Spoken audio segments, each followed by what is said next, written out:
Salam şagirdlər, xoş gördük sizləri. Bugün sizlərlə ədəbiyyat dərsindən İsmail Şıxlının Dəli Kür romanı və İsmail Şıxlının Namərd Gülləsi hekayəsinin izahını verəcəm. Deməli dostlar, başlayaq Dəli Kür əsərinin izahına. Deməli İsmail Şıxlının Dəli Kür, gördüyünüz kimi Dəli Kür əsəri 1957-ci ildən 1966-cı ilə qədər olan bir zaman dilimində İsmail Şıxlının, yəni 10 ilə yaxın bir vaxtda yazıb bitirdiyi romanlarındandır, romanıdır və yazılışı nəsrlə yazılıb görüldüyü kimi nəsr formasından burada istifadə edilibdir. Həcmi böyükdür, janr olaraq da roman janrından istifadə edilibdir. Daha sonra mövzusu 19-cu əsrin ikinci yarısında Azərbaycan kəndində cərəyan edən mühüm hadisələrdən. Demək ki, nədir mövzusu? 19-cu əsrin ikinci yarısında Azərbaycan kəndində baş verən mühüm hadisələr, çarizm müstəmləkəçilik siyasətinin faciəli nəticələrinin əks olduğu gerçəklikdən götürülübdür əsər. Və burada əsərin adı elə Dəli Kür rəmzi məna daşıyır. Dəli Kür ayrılıqda epitet olduğu halda əsər adı olaraq burada simvol rolunda çıxış edir. Dəli Kür burada obraz kimi zamanın diktə etdiyi, qəlibə sığmayan Azərbaycan ruhunun ifadəsi kimi dəyərləndirilir və Şıxlı yaradıcılığının zirvəsidir. Eyni zamanda Azərbaycan nəsrinin ən uğurlu nümunələrindəndir. Əsərin süjeti və konflikti çox şaxəlidir dostlar. Necədir? Çox şaxəlidir. Eyni zamanda əsərdə xalqın taleyi, tarixi taleyi əks olunubdur. Əsərdə bir sıra məsələlər qaldırılıb, belə ki, cəmiyyətdə gedən ziddiyyətli proseslər, köhnə həyat tərzini sıxışdıran yeniləşmə və yeniləşmə meyillərinin doğurduğu ictimai-siyasi mənəvi problemlər yəni burada qaldırılan məsələ kimi göstərilir. Bir də eyni zamanda bu ziddiyyətləri daha da kəskinləşdirir desək, Cahandar Ağanın və kəndlilərin torpaqlarının qəsb edilməsi bu ziddiyyətləri daha da kəskinləşdirir. Süjet və konflikt ilk növbədə Cahandar Ağanın və onun ailəsinin taleyi üzərində qurulubdur. Ailədən başlanan konflikt sonradan bu xəttlər üzrə barışmaz bir münaqişəyə çevrilir. Burada Cahandar Ağa, Allah yar arasında olan əks qütblüyü görəcəksiniz. Cahandar Ağa ilə Molla Sadıq arasında olan əks qütblüyü görəcəksiniz. Yerli əhali ilə Çar hakimiyyət nümayəndələri ilə aralarında olan əks qütblüyü siz burada görəcəksiniz.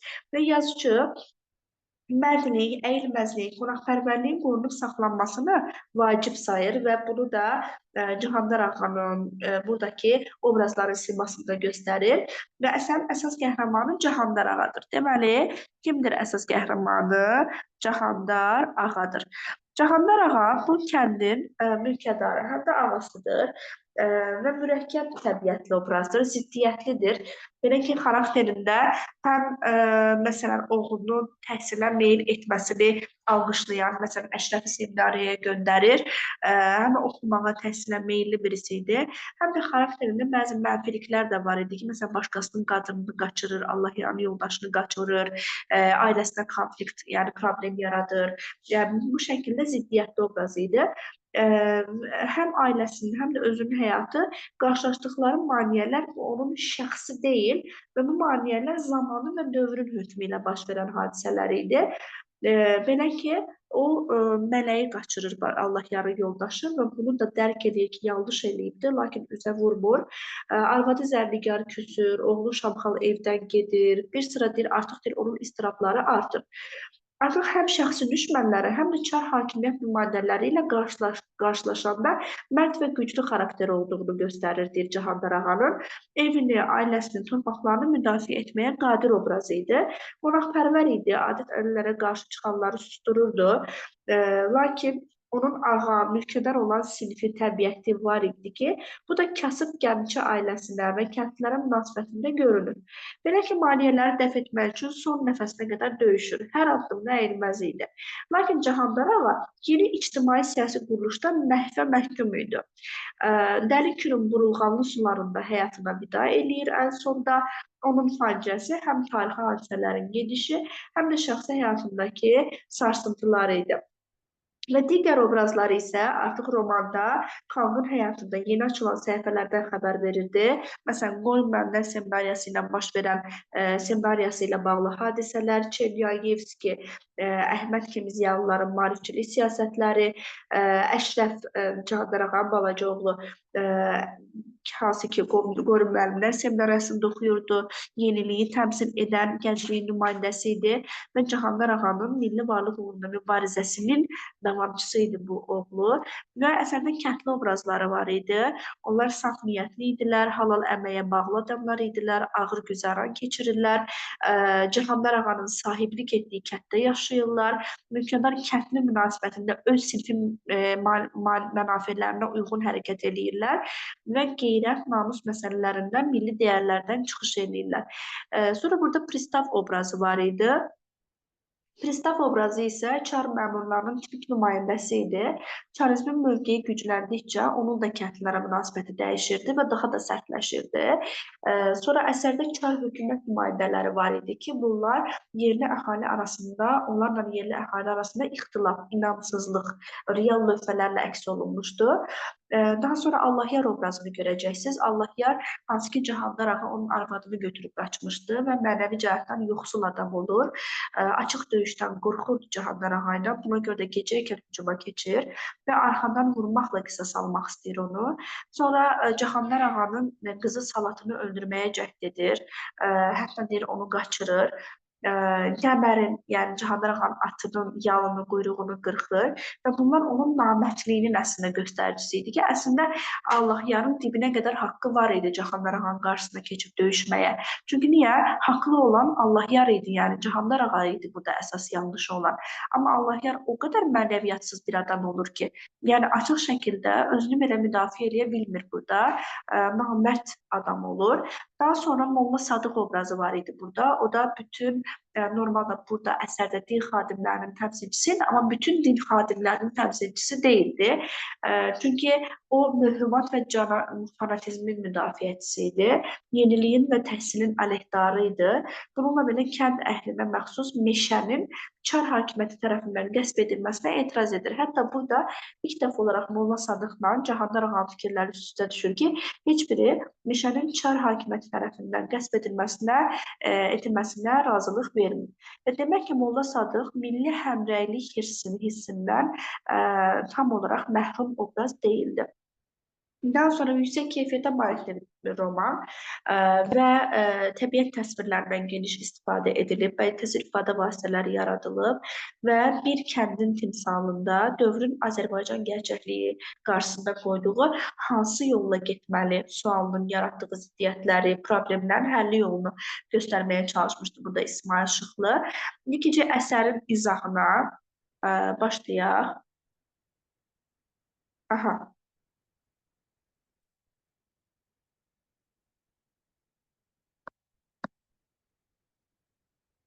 Deməli dostlar, başlayırıq.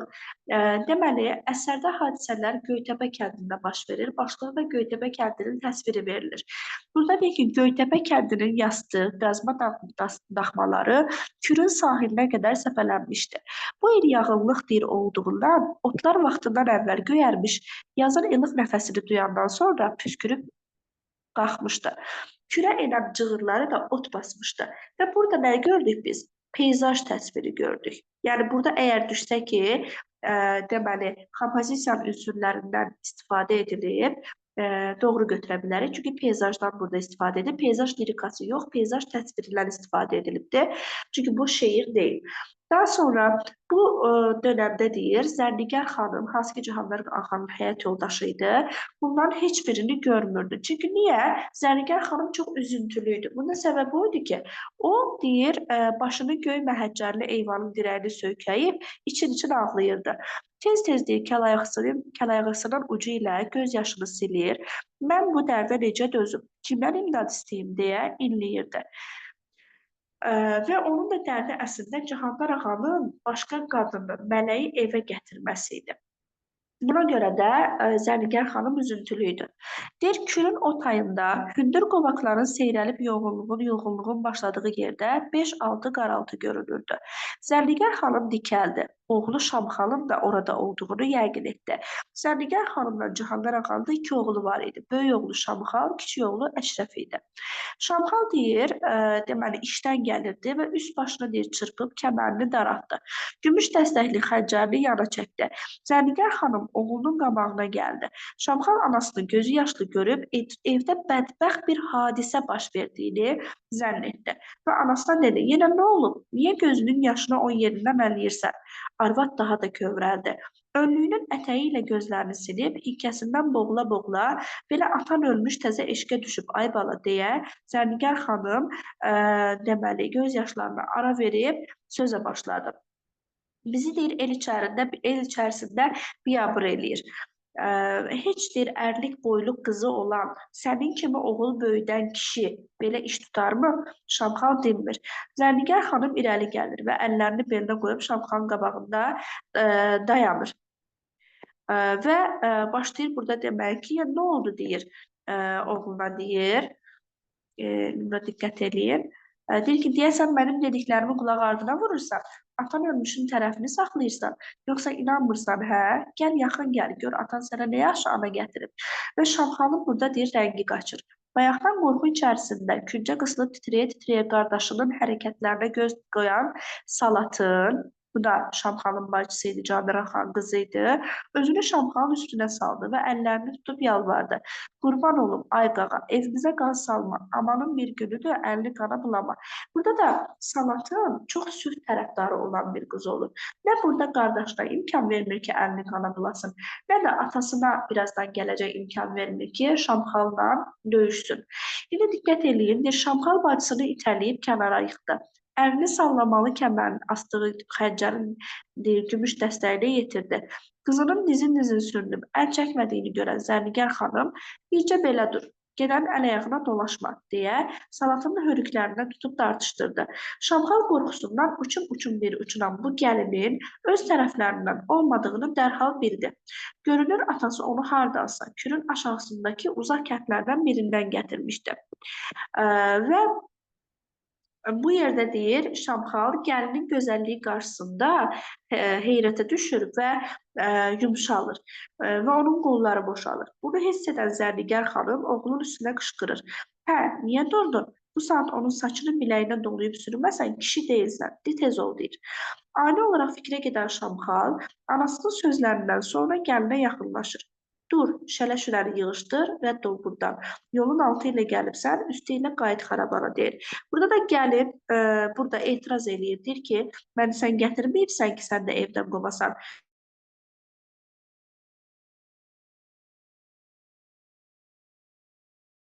Aha, davam edirik. Deməli, artıq Şamxal dözə bilmədi və o ayaqlarına döşənib sürünən bacısının üstündən keçib irəli şığıdı.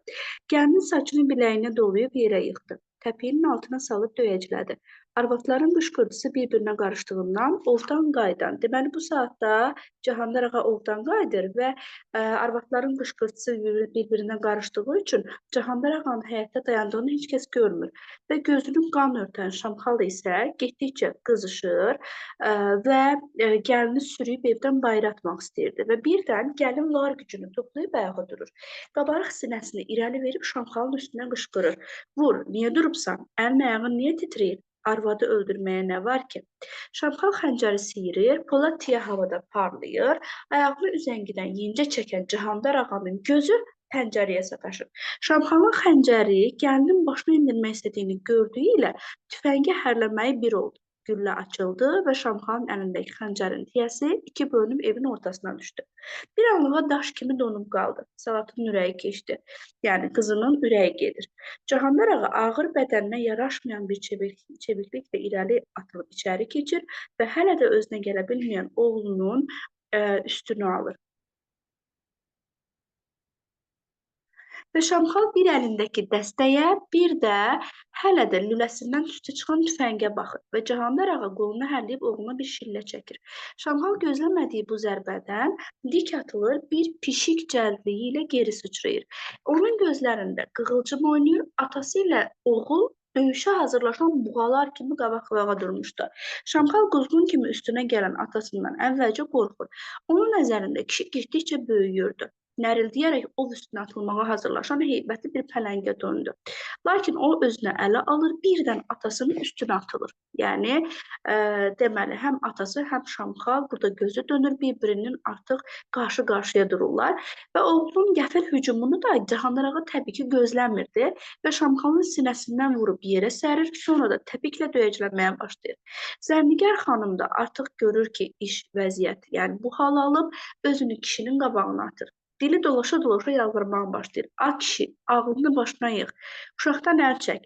Onda təqsir yoxdur. Öldürürsənsə məni öldür. Yəni günah əslində Zərnigar xanımda bir tərəfdən niyə var idi bu hadisədə? Yəni Şamxalı da o hiddətləndirib gəlinin üzərinə salır.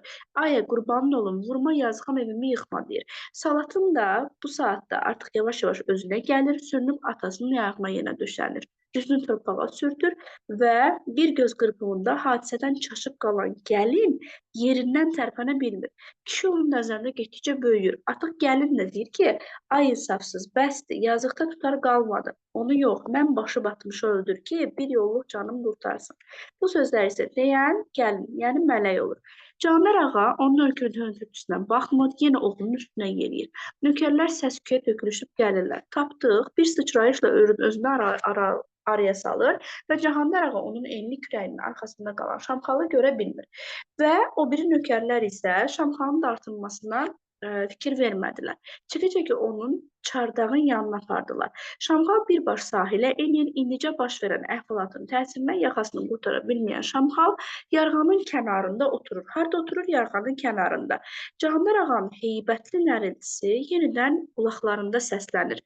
Yox, mən bir də onunla üz-üzə gələ bilmərəm. Yəqin kişinin indi məndən zəhləsi gedir. Harda görsə yenə üstümə cumacaq deyə düşünür. Artıq qorxur Şamxal. Və bir nəsnə qızın bu arada yarğanın qaşı ilə suya endiyini görüb ayağa qalxır və buradan uzaqlaşır.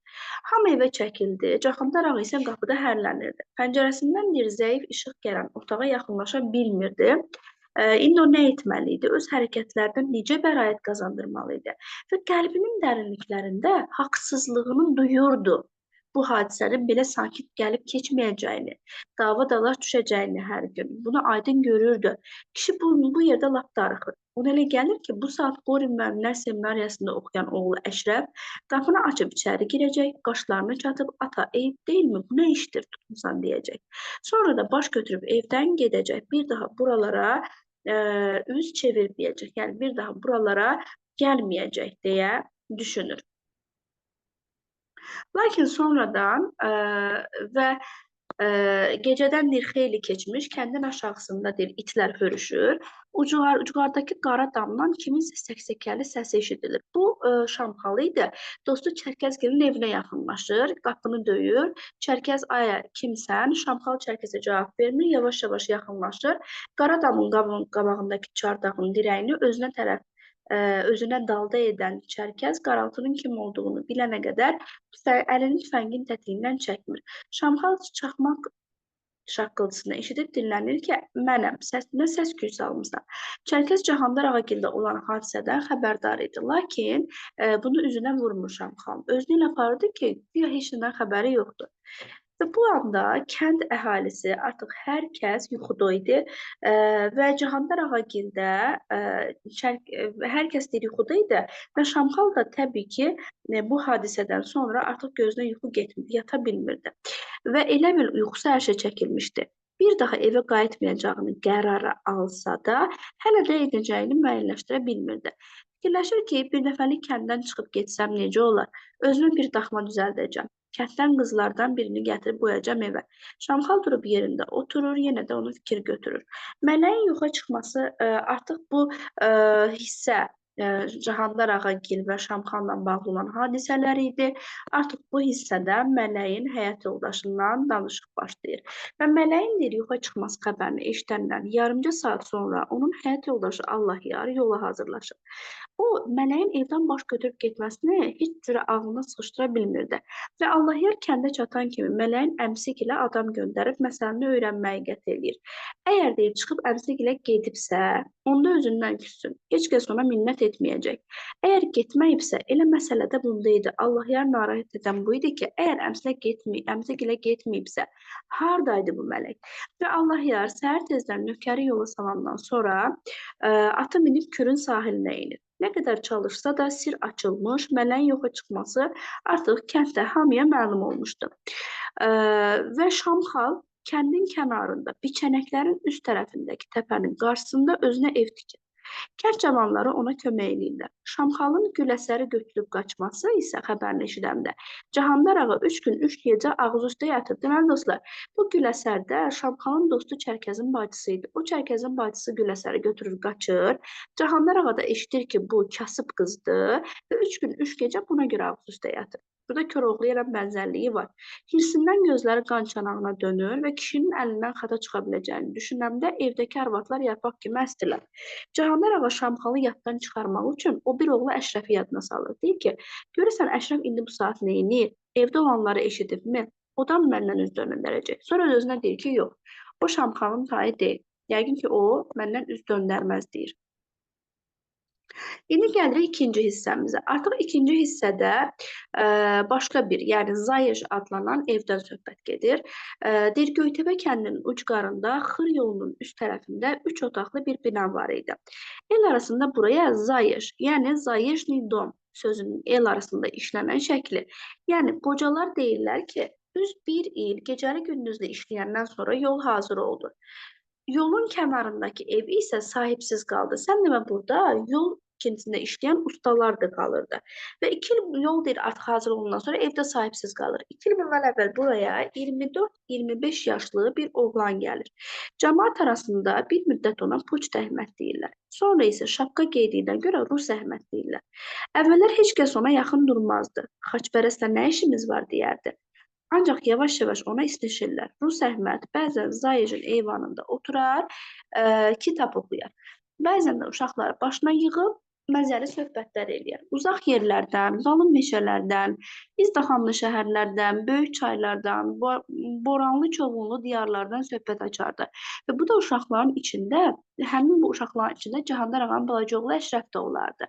Deməli, hələ Əşrəf həmin dövrlərdə necə olubdu, Rus Əhmədlə tanış olub, necə olub Doyunvəmnə seminariyasına gedib, indi o hissələri danışır ki, və Əşrəf də olardı deyir, Əşrəf də deyir, hər zaman onu dinləyərdi. Və burada artıq Əşrəflə onun tanışlığını bizə izah edir. Əsər kəsilmədə əslində ona görə belə başa düşülməyən hissələri ola bilər. Deməli, Əşrəflə Poçt Əhməd necə tanış olur? Bir gün deyir, poçtalyonun qapısı döyülür. Bu zaman artıq poçt işləri də elə bu evdən gələn məktublar da bu evdən paylanırdı və Əhməd də bu işlə məşğul olurdu deyə Poçt Əhməd deyirdilər. Və poçtalyonun qapısı döyülür və Əşrəf içəri girir. Əlindəki böyük bağlamanı yavaşca pəncərənin qabağına qoyur. Sən demədə bu nə idi? Əşrəfin anası Zərnigar xanım Rus Əhmədə qərib olduğu üçün yemək göndərmişdi. Stolun üstünə səpələnmiş kağızlara Əşrəf baxır və Əhməd də deyir, ona çönür baxır. Ay xoş gördük sənin, demək gəldin, çox yaxşı. Bəs bu nədir? O da deyir ki, anam göndərdi. Əhməd lələ dedi ki, adam qəribə hörmət edər. Onlar susurlar, Əşrəf bu yerdə kitablara baxdı. Bunların hamısını oxumusanmı deyə Əhmədə sual verdi. Əhməd dedi ki, bəli, hələ deyir, sənə də öyrədəcəm. Bu yerdə Əşrəf deyir ki, mənim bir neçə dostum var deyir. Onları da deyir, öyrədərsənmi? Mən də təbii ki, dedim, o da deyir ki, əlbəttə ki, öyrədərəm. Elə otağın birini ayrı sinif eləyərik, özümüzün məktəbi olar. Təpələrin ətəyindəki məktəbi olar. Bax, buradan tanış olurlar, zaman-zaman ona oxuyub yazmaq öyrədir. Sonra bu Poçt Əhməd onu Qoyun müəllimlər seminariyasına göndərir oxumağa. İndi həmin bu hissədə artıq yeni bir hissədir ki, bax bu hissədə artıq Qoyun müəllimlər seminariyasından olan müəllim Aleksey Osipoviç, yəni xalq arasında ona Çernyayevski də deyirdilər. Yəni Çernyayevski kənd-bəkənd gəzib Qoyun müəllimlər seminariyasının müsəlman şöbəsi üçün uşaqlar axtarırdı. Burada da deyir, təpələrin ətəyindəki yolla irəliləyən fayton kəndə yaxınlaşırdı. Atlar yorulmuşdu. Faytonda oturan müsafir sakitcə ətrafı seyr edirdi. Faytonçu geri çönüb, bağışlayın cənab, adınızı bilmirəm. Aleksey Osipoviç deyə cavab verir. Aleksey Osipoviç hələ 4 il əvvəl Qori Seminariyasının pedaqoji şurasında olan mübahisəni burada xatırlayır. Seminariyanın direktoru Dmitri Semyanov müsəlman şöbəsinin açılması məsələsini irəli sürmüşdü. Şurada böyük mübahisə qalxır. Yeni şöbənin açılmasına qəti etirazlar edənlər də var idi. Elə həmin axşam Semyanov Aleksey Osipoviçi yanına çağırır və Semyanov deyir ki, çara və hökumətə yerli deməli adamlar lazımdır.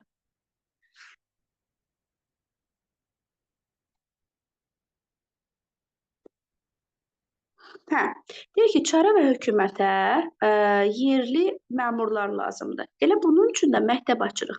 Amma biz daha uzağa baxmalıyıq. Yeni məktəblərdən yeni məqsədlər üçün istifadə etməliyik.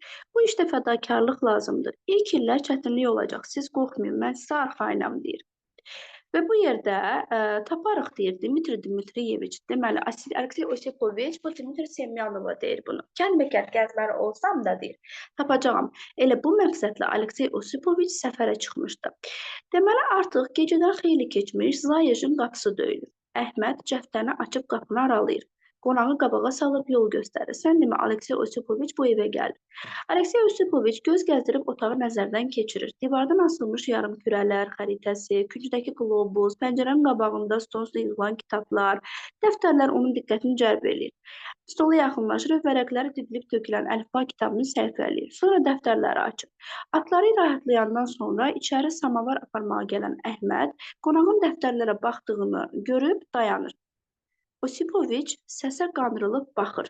Siz müəllimsiniz deyə ona bir sual verir. O da təbii ki, qəbul edir, bəli deyir. Yəni başlayır özü haqqında danışmağa, nə etdiyini, kənd uşaqlarına necə öyrətdiyini başlayır danışmağa.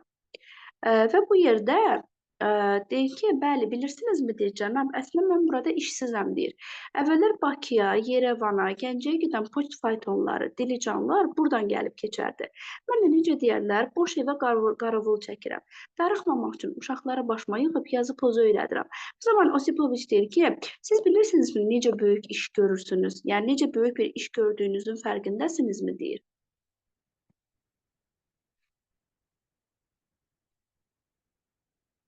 Aha.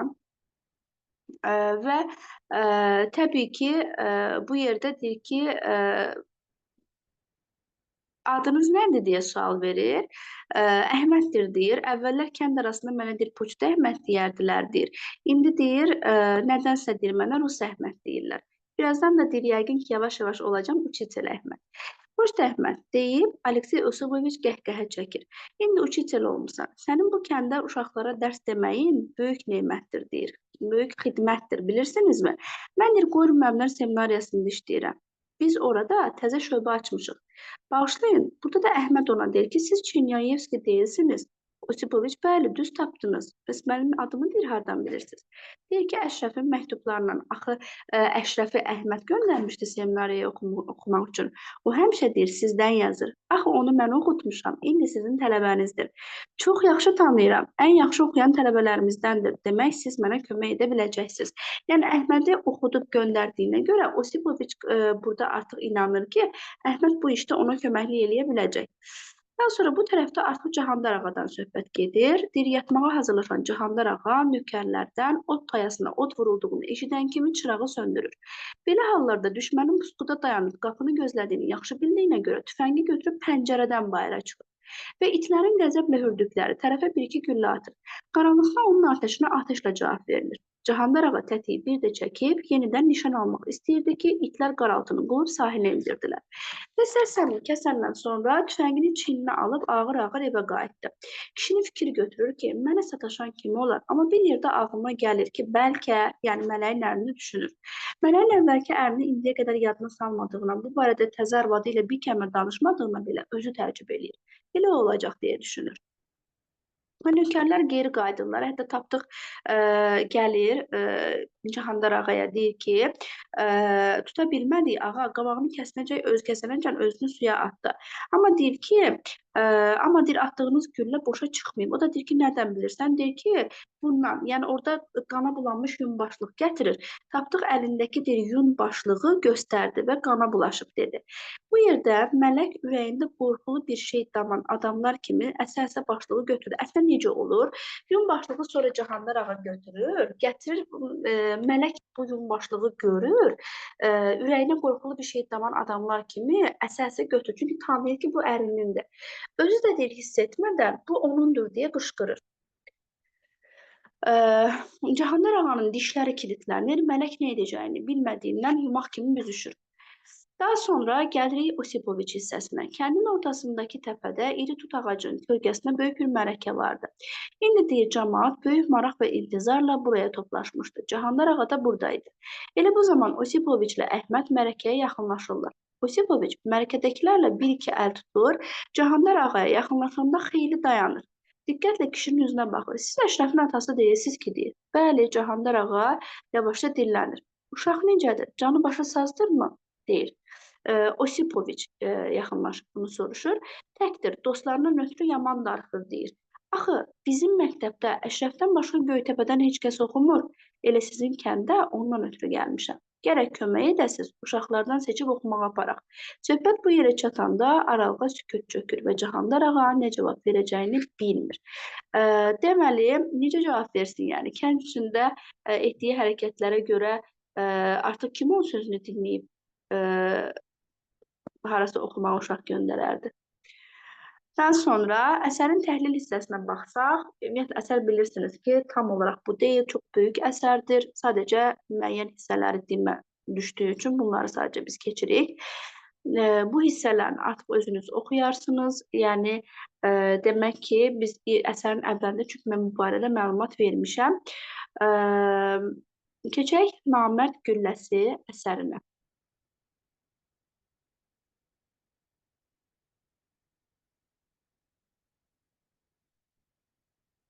Deməli dostlar, İsmayıl Aşıqın Namərd gülləsi janr olaraq yadda saxlayırıq ki, yazılıbdır. Namərd gülləsi hekayə janrında yazılıb, epik növdə yazılıb, hadisələrin bir təsvirində, yəni izahında, həyata əks etdirmə üsuluna görə təsvir və təkiyyədən istifadə olunub. Mərdlik və namərdlik, xeyirxahlıq və bədxahlıq anlayışlarına münasibəti var burada müəllifin. Ayrı-ayrı insan talelərində öz dolğun ifadəsini tapır.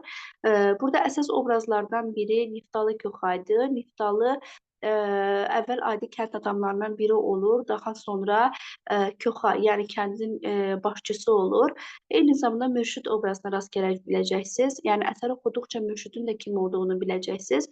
Mürşid ona edilən yaxşılığını tez unudur və ailə qədri bilmir.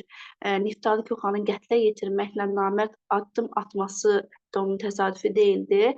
Keçmişi, kimliyi, əsl nəcabəti bilinməyən, hardansa azıb gələn mürşid əsl simasını artıq biruzə verir və iki dünya görüşü biz hekayədə, iki həyat mövqeyinin qarşı-qarşıya qoyulduğunu görürük. Konfliktin bir tərəfində Niftalı Köxadır, bir tərəfində Kərəmdir, digərində mürşiddir. Niftalı Köxa milli xarakteri təcəssüm etdirən bir surətdir. Onun ailəsində bütövlük var, bir-birinə dayaq olma var. Məsələ bu mühitdə boya-başa çatan Niftalı Köxa ailəsinin, el-obanın təəssübünü çəkir. Odur ki, yoxsulluğun daşına atılmış, yavaş-yavaş əlinə pul keçən mürşidin öz ailəsini incitdiyini eşidəndə Niftalı Köxa bu hərəkətlərə dözə bilmir. İndi gəlin əsəri oxuyaq, daha geniş şəkildə kimin kim olduğunu öyrənək. Deməli dostlar, başlayırıq. Deməli, əsərin təsviri necə başlayır? Niftalı Köxa atın örüşünü dəyişəndə bir istədi deyir. Örüş də nə idi? Dostlar, atı bir yerə bağlayırdılar, atın otladığı yerdir.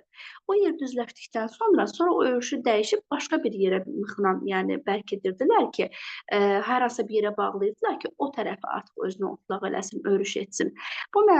Bu deməli, münasibətdə Niftalı Köxa da deyir, atın örüşünü dəyişəndə bir istədidir, yəhəri yüyəni də alsın, əvvəllərdə olduğu kimi arxın suyu ilə belinin tərini yusun, amma fikrini dəyişir.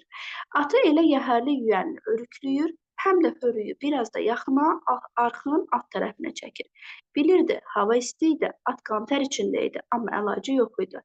Əvvəllərdir atını hara gəldi hörükləyərdi, örüşünü də tez-tez dəyişərdi, qoymazdı ki, tərləsin. Yəhərini götürərdi ki, deyir, at nəfəsini dərsin, istəyəndə otlasın, istəyəndə kişniyib şahə qalxsın, istəyəndə mıxı qopardıb ilxıya cumsun. Qaynar gözlü kəhərin işıldayan dərisinə, səyriyən sağrısına, qız teli kimi yumşaq tel yalına baxmaqdan doymayan Niftalı çox vaxt atı yalmanlayıb belinə qalxar, bir baş kürə sürüb çimizdirər, yalına yatıb o üzə adlayardı. O vaxt deyir, özünün də, atının da qorxusu, hürküsü yox idi. Həm cavan idi, həm də. Amma indi deyir, illah da köxallığı keçəndən sonra səksəkəli həyat yaşayırdı. Artıq o kəndin başçısı olduqdan sonra dostlar istər-istəməz, yəni hakim dairələrin dediyini əməl etməkdən ötürü xətrə dəyməli olurdu. İnsanlarla üzgöz olurdu və artıq onun dostları olduğu kimi düşmənləri də artmışdı. Və buna görə də o ehtiyat eləyirdi. Yəni hər yerə atını da bağlaya bilmirdi. Özü də yəni rahat, yəni paltarlarını bir öz ağır əşyalarını kənara qoyub dincəlməyə cəsarət etmirdi. Və deyir, o astaca addımlarla dikdirə çıxdı. Arxın üstündən atlayıb ağacların kölgəsində dayandı. Gözünü üfüqlərə qədər uzanıb gedən taxıl zəmilərinə zillədi. Astaca meh əsirdi. Qara qılçıq sümbüllər xışıldayırdı. Burada nədən söhbət gedir? Peyzaj təsvirindən söhbət gedir. Otları deyir, çoxdan saralıb solan dərəli təpəli bu boz çöllərin ortasında qoşalaşan qovaq ağaclarının yarpaqları belə xışıldayırdı.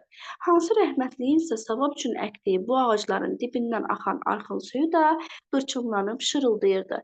Niftalı Koxa deyir, kölgəyə atılan palaza və döşəkçə mütəkkəyə baxdı.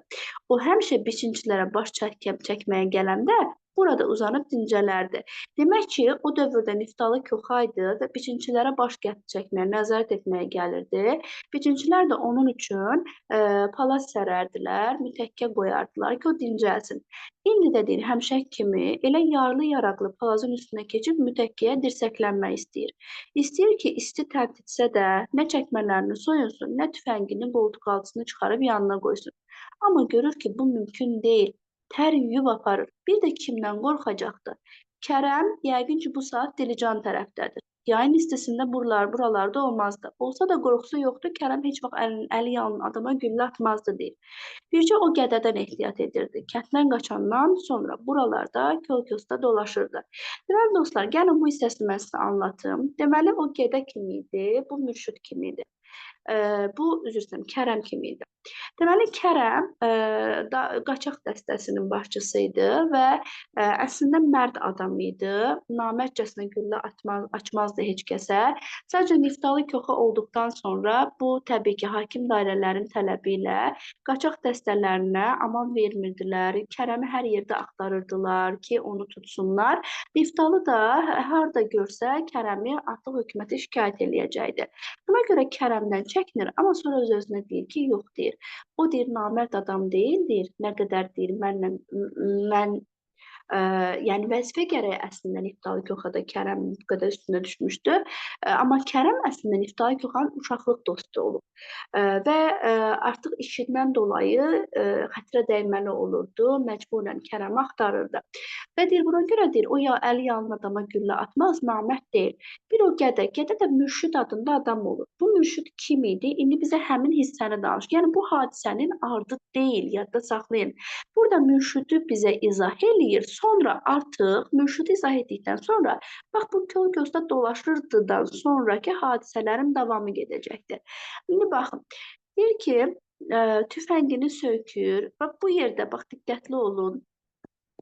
Sonra mürşiddən danışacaq. Deməli, sonra deyir tüfəngini sökədi, çəkmələrini soyundu, yaxasını qaytanlı köynəyin düymələrini boşaltdı, palazın deyir üstünə uzanıb mütəkkəyə dirsəkləndi. Sonra cib dəsmallarının uclarını düyünləyib başına keçirmiş biçincilərin oraqları cingildəyirdi. Bu cingiltilər kövşənlərin xışıltısına qarışmışdı və biçincilər tələsirdilər. Onlar da istəyirdilər ki, işlərini tezcə qurtarıb, aldıqları haqqı elə buradaca aranda, xırmanda döyüb, taxıllarını yaylağa, balalarına aparsınlar. Elə Niftalı Koxa da istəyirdi ki, biçincilər işlərini qurtarsın. Təbii ki, o da buradan artıq hər kəs hardadsa, o da orada. Artıq hara getsin? Yaylağa getsin. El çoxdan deyir artıq yaylağa qalxmışdı. Bir dəqiqə.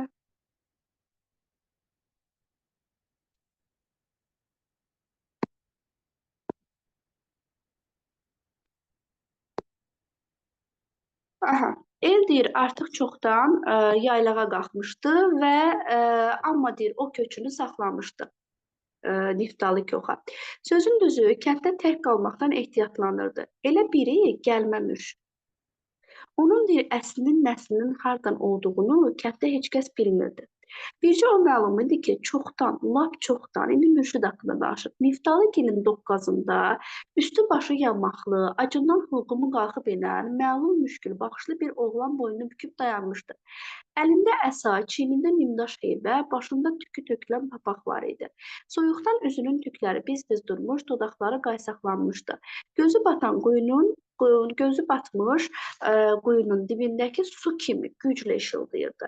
Səs-küyə deyir, cəmaət deyir, bayıra artıq çıxır və "Abala, kimsən?" deyə 9-dakını səsləyirlər. Deməli, burada mürşidlə necə tanış olduğu hissəni anlatır bizə. Bax, buradakı hadisənin davamı deyil bu. İndi baxın, deyir ki, Niftalın atası kürkünü çiyninə salır, oğlu ilə bərabər 9-a çıxır. Hardansa azıb gələn Allah bəndəsinə diqqətlə baxır. Başa düşdü ki, bura adamına oxşamır. Son vaxtlar belələrinə tez-tez rast gəlmək olurdu. Ya düşmənini öldürəndən sonra baş alıb buralara pənah gətirir belə adamlar, ya da bir parça çörək ucundan çöllərə düşürdü. Niftalın atası baxır ki, yox, bu adam öldürüb qaçan adama oxşamır. Yəqin başqa əmması var. Əslinə baxsan, kişinin bir oğlanın çuxura düşmüş gözlərindən heç xoşu gəlməmişdi. Əslində, haqlı şəkildə xoşu gəlmir belə baxanda. İndi nəyə görə? İndi hadisələrin gedişatında siz bunu anlayacaqsınız. Çünki deyir, elə bildir, qərib də deyir, bunu hiss elədi. Yəni, bu adam, mürşid, bunu hiss elədi. Ki, kişinin gözü onu tutmadı. Və başlayır özünü yazıqlığa vurmağa keçən əmzə kimi. Və deyir, qaçqınam, ay dayı, heç kimim yoxdur. Kişi də deyir, oğlanın üzünə baxır. Niftalı isə gözünü deyir, qaçqının yırtıq çarığından çıxmış deməli, barmaqlarına deyir, dikir. Buranı sənə kim nişan verir deyirlər. Heç kimdir. Yolu əlimə alıb gəlmişəm, qapınıza pənah gətirmişəm. Ata oğula baxır, oğul ataya baxır. Adı nədir deyə soruşurlar, deyir mürşid. Düzmü deyirdi, Allah bilirdi. Kağızı yox, şahidi yox. Gəlmə adam idi. Elə o gündən ona xalq arasında deyir, gəlmə mürşid dedilər, deyir, kənd arasında. Əvvəlcə deyir, mala baxdı, sonra əkin-biçinə getdi. Niftalı ilə dostlaşıb lap qardaş oldular. Atası öləndən sonra Niftalı hətta deyir, bu mürşidə bir torpaq verdi. Köməkləşib balaca bir daxma tikdilər. Mal qaradan pay ayırıb bir at da bağışladı. Qohum qızlardan birini alıb onu evli eşikli elədi Niftalı. Gəlmə mürşid də diribaş idi. Əlinə maya salandan sonra Tiflisə, Gəncəyə ayaq açdı, yəni ticarətlə məşğul oldu. Dolanışığı da yaxşılaşdı, özü də gümrahlaşdı.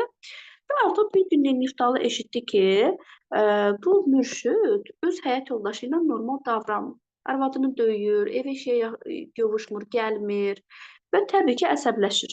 Niyə? O qızı da axı Niftalı almışdı ona. Və deyir, həftələrlə gəlmədiyini eşidir, şəhərdə kefdə damaqda olduğunu eşidir, ürəyi götürmədi. Yanına çağırdı, 2-3 gün gözlədi, amma mürşiddən cavab çıxmadı. Bir gün bunlar yolda qabaqlaşdılar. Niyə görünmürsən, deyə sual verdi. Nə olub, görünməyin vacibdir, dedi mürşid. Bəlkə bir sözüm var, sənin mənə nə sözün ola bilər? Niyə iki danışırsan, dedi Niftalı. Danışmayanda susmayacağam ki, dedi mürşid. Atlar yüyəni gəmləyib fınxırışdılar, deyir. Döş-döşə gəlib dal ayaqları üstündə fırlandılar. Yolun tozu deyir göyə qalxdı. Təbii ki, Niftalı burada əsəbləşir. Yəni bu nə danışığı idi da, yəni mürşiddən əslində bunu gözləmirdi. Deyəsən deyir gözün ayağının altını seçmir. Nə tez havalandın bala, dedi burada Niftalı. Artıq əskik danışma, sözünü de, deyir mürşid. Niftalı kişi hirsini zorla boğdu. Bir də eşitsəm ki, arvad uşağı əl qaldırıbsan, özündən küs bildin, qələt eləyərsən, keçmişini də yanına alarsan. Bunu mürşid Niftalıya deyir. O da deyir ki, gəlmə köpək oğlu, mənimlə cavab qaytarırsan. Qamçının göydə şaqqıldamağı ilə mürşidin atın dırnağının dibinə düşməyi bir oldu. Niftalı ki, elə yəhərin üstündən onu budarladı. At da sahibi kimi qəzəblənib onu tapdaladı. Koxanın hirsi soymadı, sıçrayıb rəhərdən düşdü. Toz torpaq içində qıvrılan gəlmənin yaxasından tutub kənara sürüdü və xəncər havada parladı. Qələt eləmişəm keçmişimlə, ay Niftalı, məni öldürmə, balalarım yazıqdır, dedi. Sən dədəyin görün, məni çevir uşaqların başına, savab iş görərsən. Koxanın qolu boşaldı. Dedi ki, hətta nifrətlə ona baxıb dedi, get qurban ol evindəkilərə, dedi. Və mürşid dinməz, söyləməz bu yerdə neyniyir? Ayağa durur və üst başının tozunu çırpır və elə dinməzcə yəhərin deyir qaşından yapışıb atın belinə qalxdı. Bir xeyli sakitcə deyir kəndə doğru sürdü. Və birdən yüyəni dartıb geri qanıldı. Yaxşı Koxa, bu hayfı səndən almasam kişi deyiləm dedi. Koxa deyir atı minib tüfəngi hərləyənəcən tozlu yolda gözdən itdi. Səhərsi də deyir, eşitdi ki, başını götürüb evdən qaçıb. Yəni Niftalı Koxa ona görə ehtiyat edirdi bu gedədən. Çünki buna bu sözü deyib getmişdi. Və Niftalı da deyir, artıq Koxalıva keçəndən sonra istəsə də, istəməsə də xətrə dəyməli olurdu. Divan dərədən deyir, nə qədər deyir uzaq gəzsə də, onların gözünə sataşmamağa çalışsa da olmurdu. Axtarıb tapır, üzünü danlayırdılar ki, filan oğrunu niyə tutmamısan, filan qaçağa niyə çörək veriblər, niyə qoyubsan ki, qaçaq Kərəm Kürdən keçib yaylağa qalxıb, deməyə nə var deyir. Amma belə şeylərdən ötürü elə boyla üz-göz ol, görüm necə olursan. Vəzifə boyunduruq kimi deyir bir şeydir. Elə ki boynuna qoydular, minib istədikləri səmtə sürəcəklər. Bu bir növ bu Kərbəlayı Zal əhvalatına bənzəyir. Ki orada da pristav Kərbəlayı Zalı bomba hekayəsində çağırır. Üzünü danlayır ki, niyə sən də başqaları kimi nəsə gətirmirsən, ya gərək deyir dözəsən, ya da gərək özünlə bərabərdir onları sürüyüb kürə tökəsən deyə deyir. Sonra deyir, sonra indi burada ən başdakı hadisə davam eləyir. Yadınızdaydı, orada dedi axı Niftalı artıq yaraq yasağını çıxarır, dirsəklənir mütəkkəyə, bir o qədədən ehtiyat edirdi hissəsində dayanıb mürşiddən danışmağa başlamışdı. İndi o hissəsi davam edir. Niftalı deyir, havadan od ələnirdi. Kövşənlərdən qalxan ilğım təndir alovu kimi havanı yaylaya-yaylaya buz təpələri aşıb kəndin üstünə yayılır, oradan suyu işıldayan kürün üstündən keçib Qarayazı meşəsinin ağaclarını qarsayırdı. Niftalı Koxanın kölgəsində uzandığı ağacların gövdəsinə yapışan cırcıramalar səsə verib cırıldayırdı. Elə cırıldayırdılar ki, adam qulağını tutmalı olurdu. Niftalı Koxa da həm istidir, üstəlik də cırcıramaların səsi onu tənt edir. Ayaqlarını suya salıb sərinləmək, sinəsini başını yuyub biraz dincəlmək istədi. Ayağa durdu, yaxası qaytanlı köynəyini soyundu. Arxa yaxınlaşıb oturdu, əlini suya uzatdı. Kür tərəfdən uzanıb qəbristanlığın yanından dikdirə qalxan tozlu torpaqlı yolla gələn atlıları həm bu cırcıramaların səsindən artıq eşitmədi deyir. Bir də yazıq Niftalı onda ayılır ki, artıq iki kürəyi arasından bir güllə dəydiyini deyir, hiss edir. Və burada da baxın, fikir verin, deyir ki, cırcıramaların səsi qulağına düşdüyündən atların fırxırtısını, üzəngilərin cingiltisini artıq eşitmir deyir. At ayaq tapdıqlarını eşitmədi. Bircə deyir, onu hiss etdi ki, güllə açıldı və kürəyi qovuşdu. Əlini sudan çəkib qamətini düzəltdi. Qanırılıb baxdı, gördü ki, atlılardan biri digərinə namərd köpək oğlu dedi. Daha heç nə eşitmədi. Kövşənlərin xışıltısı, yarpaqların pıçıltısı, arxın şırıltısı, cırcıramaların səsi sanki bir anlıq zəiflədi. Uzaqlaşdı və eşidilməz oldu. Havanı qarsılayan ilğım deyir, elə bir qor kimi gözünə doldu. Bəbəklərinin önündə dalğalandı, dumana çevrildi, hər şey bir dumana büründü. Və bu yerdə də sən demə bu mürşid də kənddən çıxıb gedəndən sonra gedib qaçaq Kərəmin dəstəsinə qoşulubdu. Və burada da Niftalı'nı vuran bu Kərəm olubdu. Əstəğfurullah, mürşid olub. Namərd köpək oğlu deyib qışqıranda Kərəm olub ona. İndi Kərəm bir atdan sıçrayıb özünü ağacın altına yetirdi. Niftalı Koxanın başını öz dizindən üstünə aldı. Güllə kürəyindən dəyib sinəsindən çıxmışdı. Gözləri qapalı idi. Təkcə dodaqlarının xəfif titrəyişindən bilinirdi ki, hələ nəfəsi var. Kərəm aralarına qan düşüb düşmənçilik başlayandan bəridir, onu belə yaxından görməmişdi. Kişi xeyli dəyişmişdi. Balaca pat bağlamış, sifəti qaralmış, qalın bığı azca codlaşmış, gicgahları ağarmışdı. Gözlərinin ətrafında xırdaca qırışlar əmələ gəlmişdi. Kərəm hiss elədi ki, Koxanı qan aparır. Təntidi, əlini atıb köynəyin yaxasını açdı, bilmədi kişiyə necə kömək eləsin. Və Niftalı Koxa hiss elədi, qımıldandı və göz qapaqları aralandı. Zənlə Kərəmin üzünə baxdı. Torlanmış bəbəklər lal sular kimi durğunlaşdı, birdən-birə genişlədi. Kərəm hiss etdi ki, Koxanın bədəni titrəyib dartınır və bu yerdə artıq deyir, Onun bədəni gizildir, qəhərlənir. İndi mən neyniyim? Ay Niftalı deyir burada Kərəm. Gəncəyə də gedə bilmirəm. Niyə gedə bilmirəm? Çünki orada divandərə var idi, onu tutub basacaq idilər. Tiflisə də ki, deyir, uzaqda əlim çatmaz. Sənin dərdinə nə çarə qılım? Kişi deyir, bu səsi eşidir, bulanıq gözlərini deyir, üzünə zilliyir, deyəsən kimin dizinin üstündə olduğunu başa düşür. Əvvəlcə həyəcanlanır, Kərəm deyir, onun gözlərindəki işartının səyridiyini hiss edir. Öləziməkdə olan çıraq təkidir atılıb düşən bu həyat işıltıları titrədiyi kimi birdən-birə sakitləşir. Dodaqları tərpənir. Kərəm, düz tapmısan Niftalı, mənəm deyir. Bu söz deyir, Kərəmin lap yaxşı deyir, sən olmağın yaxşıdır. Kərəm sarsılır burada. Elə bil dizinin üstündə can verən, qanlı düşməni yox, əziz bir adam idi. Elə bil bu adam həmişə dağda dərədə onun izinə düşən, onun qanına susayan, fürsət tapan kimi ələ verməyə hazır olan adam deyildi. Düşmənçilikdən çox-çox əvvəl bir yerdə oynadıkları, kürüb qovub Qarayazıya keçdikləri, Qarayazı meşəsinə, atları yalmanlayıb kənd arası ilə çapdıqları uşaqlıq illərini xatırladı. Dostu uşaqlıq sirdaşı idi deyir. Aha. İndi isə bir-birlərinin üzünə həsrət qalmışdılar. Yaraqlı-yasaqlı idilər. O Kərəmə yaxın düşə bilmirdi, Kərəm ona. Kərəm tüfəngi götürüb dağlara, daşlara düşür və at belində ömür keçirir. Başının dəstəsi ilə Tiflisdən durub Gəncədən çıxır və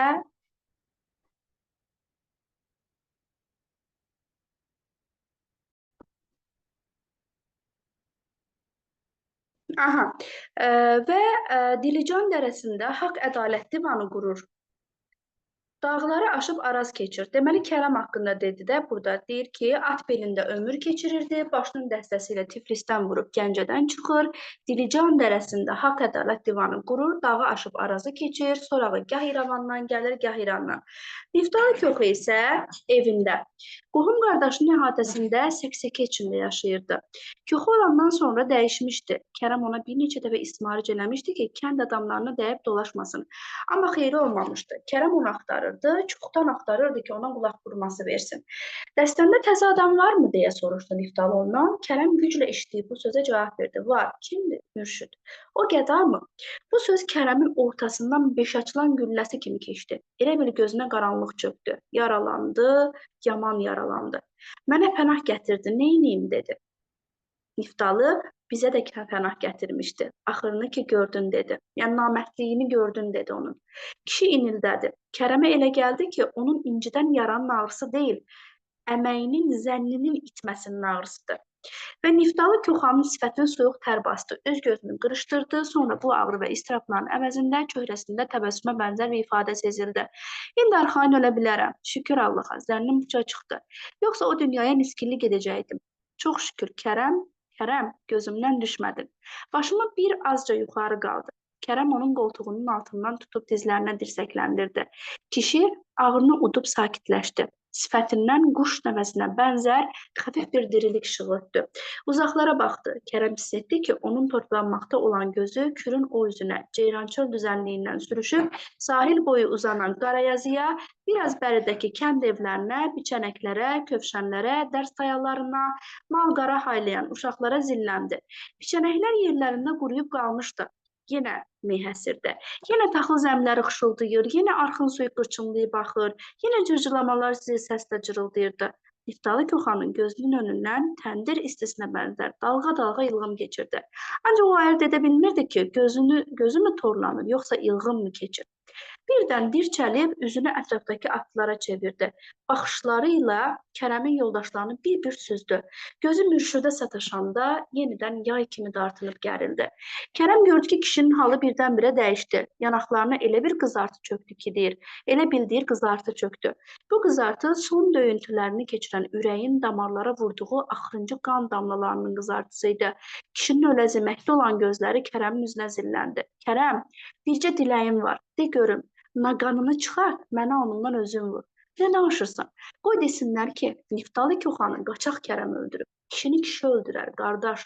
Qardaş deyir, gəda-güda yox. Əlim qalxmaz dedi. Kişinin sinəsi qalxdı, asta-asta endi. Kərəm qəhərləndi, boğazına yığılan yaşı güclə uddu.